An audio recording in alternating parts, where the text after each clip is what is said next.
였습니다.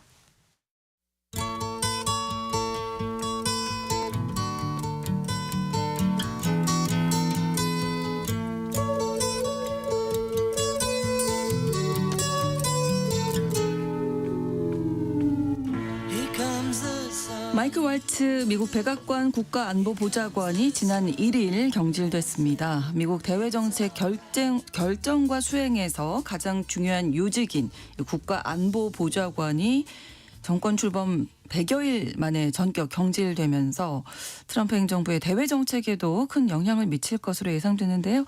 오늘 글로벌 이슈 이 이야기 다뤄보겠습니다. 한겨레 신문 정의길 선임 기자 나오셨습니다. 어서 오세요. 안녕하세요. 네, 자 왈츠 보좌관이 경질된 이유가 어떤 건지 백악관 안팎의 사정을 한번 살펴볼까요? 네, 지난 30일 미국 언론에 왈츠 국가안보보좌관 그리고 부국가안보보좌관 알렉스 윙이 사임한다 이런 보도가 났어요. 네. 곧이어서 하루 지나서 백악관이 왈츠가 유엔 주재 대사로 발령이 난다 이렇게 확인했습니다. 왈츠는 그동안 안팎에서 사퇴 압력에 시달려 왔습니다. 그렇죠. 그는 지난 3월 11일 미군이 예멘의 후티 반군을 공격하는 것과 관련해서 이를 논의하기 위해 외교안보팀 고위 인사들을 모아가지고 채팅방을 만들었는데 네. 그 채팅방의 문제는 민간 메신저 업체인 그렇죠. 시그널에 만들었습니다. 근데 거기다가 또 애틀랜틱 기자, 민간 기자들을 갖다가까지 실수로 초대를 했습니다. 초대된 애틀랜틱 기자는 나중에 공격이 끝나고 난 다음에 이를 폭로한 거죠. 그렇죠. 국가안보 사안을 민간 메신저 업체 채팅방에서 논의하고 그것도 놀라운 일인데 예. 게다가 기자까지 초청을 했으니 심각한 보안 사고가 난 거죠. 그렇죠. 그래서 사퇴해야 된다 이 얘기가 빗발쳤는데 네. 트럼프 대통령은 이 사퇴 요구를 일축했습니다. 하지만 그때부터 백악관 안팎에서는 왈츠가 트럼프의 대정책을 제대로 뒷받침하지 못했다. 그리고 다른 관리들과 충돌해왔다. 이런 얘기들이 나오기 시작했습니다. 네. 결국 시그널 게이트 한 달이 지나고 나서 왈츠가 전보 형식을 통해서 결국 국가안보보좌관에서 물러나게 됐습니다. 이는 왈츠의 경질이 단순히 시그널 게이트 사건만이 아니라 그에 대한 트럼프와 그 지지층들의 불만 때문임을 간접적으로 보여준 거죠. 네. 물론 시그널 게이트로 왈츠에 대한 트럼프의 신임이 결정적으로 붕괴됐다. 뭐 이런 얘기도 있고요. 그렇죠. 네. 그 왈츠 안보보좌관이 트럼프의 대외 정책을 제대로 반영하지 못했다는 건 어떤 이야기일까요? 왈츠는 트럼프의 외교 안보팀 내에서 전통적인 공화당 매파의 견해를 가장 많이 주장했다고 합니다. 네. 즉 미국의 패권과 국제 질서를 유지하는데 미국의 해외 군사 개입을 옹호해왔다는 거죠. 이는 미국의 해외 군사 개입에 회의적이었던 트럼프나 그 지지층들, 즉 미국을 다시 위대하게 이른바 마가 진영이라고 하죠. 네. 마가 진영 인사들의 불만을 사고 충돌을 했다고 합니다. 트럼프 2기 집권 이후에 그 트럼프 대정책의 최우선 사안이었던 우크라이나 종전이나 가자전쟁 휴전에서 사실 왈츠는 별다른 역할을 못했습니다. 전제감을 보이지 못했어요. 네. 대신에 트럼프가 중동 특사로 임명했던 친구였던 스티브 위코프가 두각을 나타냈습니다. 그렇죠. 스티브 네. 위코프는 당초는 중동 특사로 임명됐는데 우크라이나 종전 협상도 주도를 해온 거죠. 이는 4일 보도됐던 워싱턴 포스트 보도에서도 어느 정도 확인할 수 있습니다. 네. 이 신문은 왈츠가 경질된 결정적 이유는 네. 지난 2월 백악관을 방문했던 베냐민 네타냐후 이스라엘 총리와 미리 만나가지고 네. 이 이란에 대한 군사 공격을 미리 논의를 하고 이를 갖다가 정상회담에서 밀어붙였다는 겁니다. 그러니까 트럼프가 이를 보고서 화가 나가지고 외교적 해결책도 써보지 않고서 군사 공격을 먼저 제시했다. 그래서 불만을 표했고 이때부터 왈츠에 대한 신임을 접었다. 이렇게 보도를 했습니다. 그러던 차에 시그널 게이트도 있었군요. 네, 그렇습니다. 네. 자, 이란 이스라엘 문제뿐만 아니라 뭐 다른 데서도 좀 잡음이 그렇죠. 있었던 네, 거네요. 그 그러니까. 특전사 군인 출신입니다. 왈츠는. 네. 그리고 이제 국방부 관리를 지내다가 조지 부시 행정부 내에서 국방부 관리를 지내다가 그런 이번에, 출신의 경력을 예. 가졌었는데 왈츠는 이번 사태 전부터 상당히 거만한 태도에다가 트럼프 노선에 어긋나는 견해를 보여서 갈등을 벌였다고 합니다.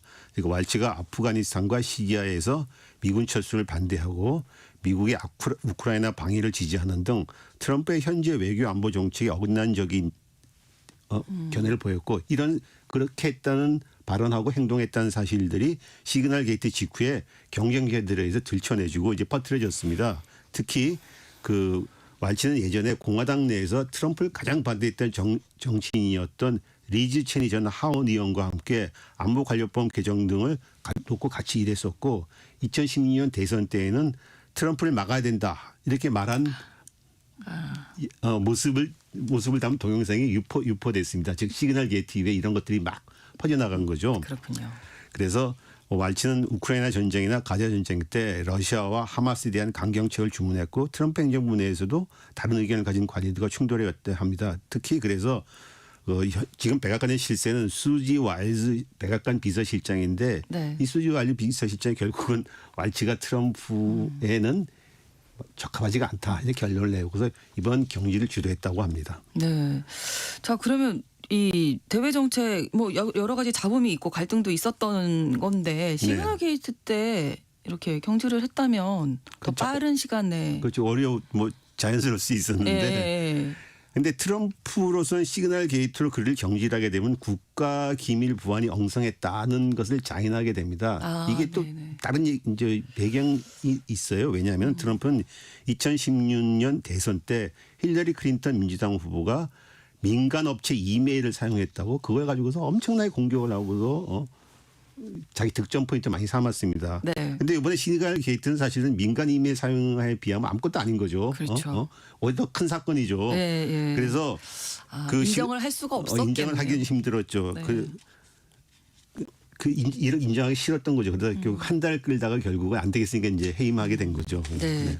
왈츠가 전통적 매파의 견해를 주장했다라는 건데 이게 왜 이번 이 행정부에서 문제가 되는 건지 앞서도 말한 대로 일단 반대 의견인 거죠. 앞서도 말한 대로 트럼프 자체가 미국의 해외 군사 개입에 대해서 부정적이기도 하고 또 하나는 이제 일기 행정부 때의 경험이 많이 축적된 거 있는 것 같습니다. 왜냐하면 트럼프는 2016년 대통령이 당선되고 나서 집권 일기 때 전통적인 공화당 주류 인사나 그런 견해를 가진 사람들을 외교안보팀에 대부분 기용했습니다.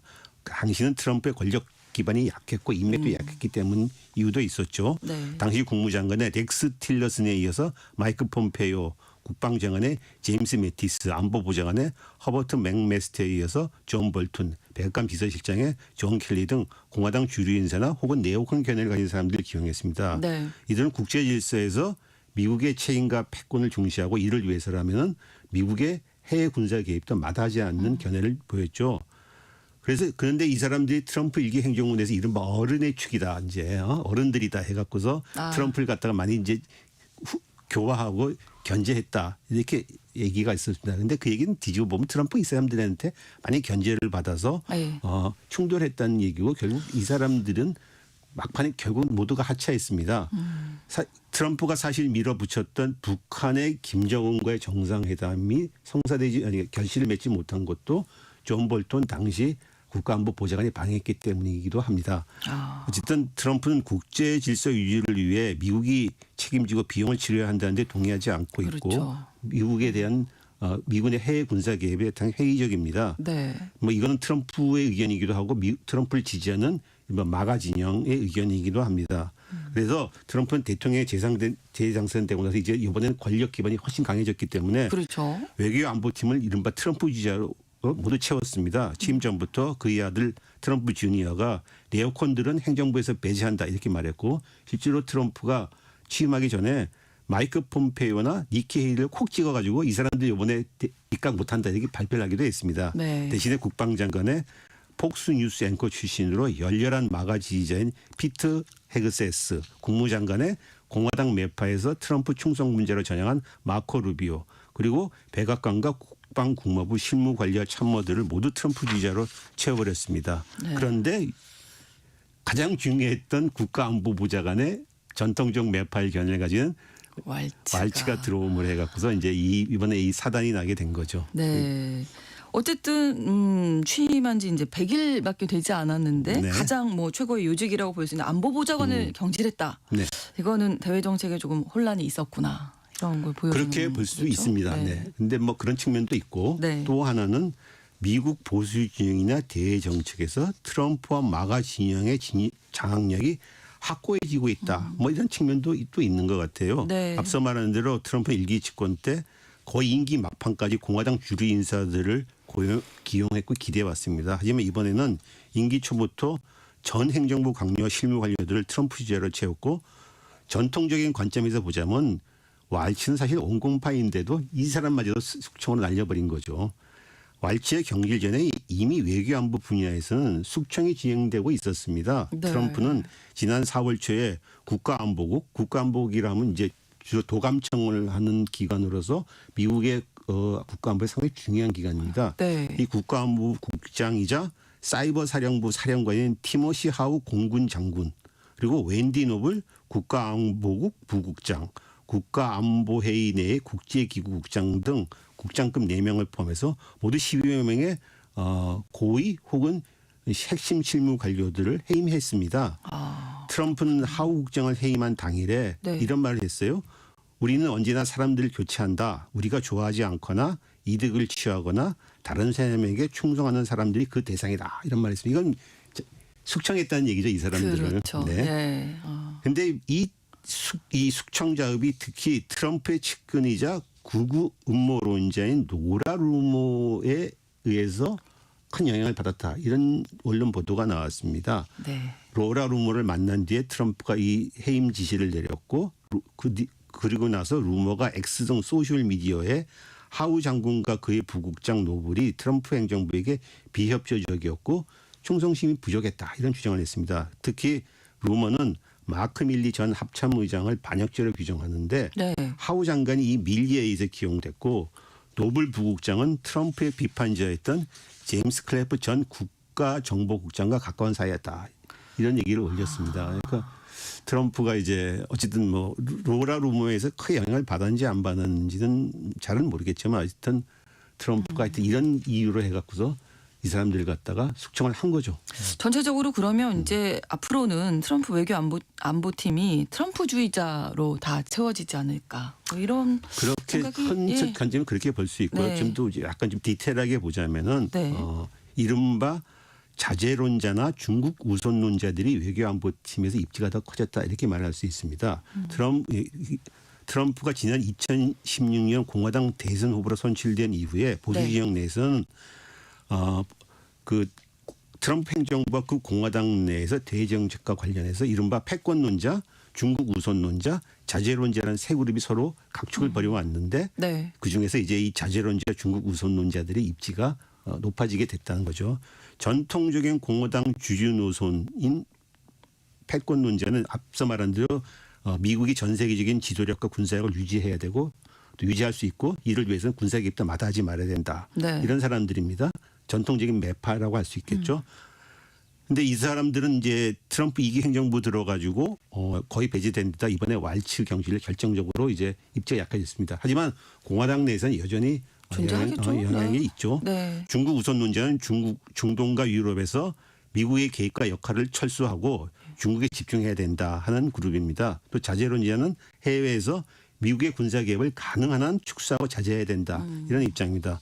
자제론자의 대표적인 인물로는 미국 정보기관을 총괄하는 국가정보국장에 기용된 털시 게버드 전 민주당 하원 의원을 들 수 있습니다. 또 예. 그리고 제이디 벤스 부통령, 랜드폴 상원의원, 스티브 베넌 전 백악관 전략수석, 대북한 특사라고 할 수 있는 리처드 그레넬 특사 등이 있습니다. 중국 우선론자로는 그 이론적 자장을 갖다가 현재 국방정책 차관인 엘브리지 콜비라는 사람이 있습니다. 그리고 네. 조시 올리 상원의원이 대표적이라고 합니다.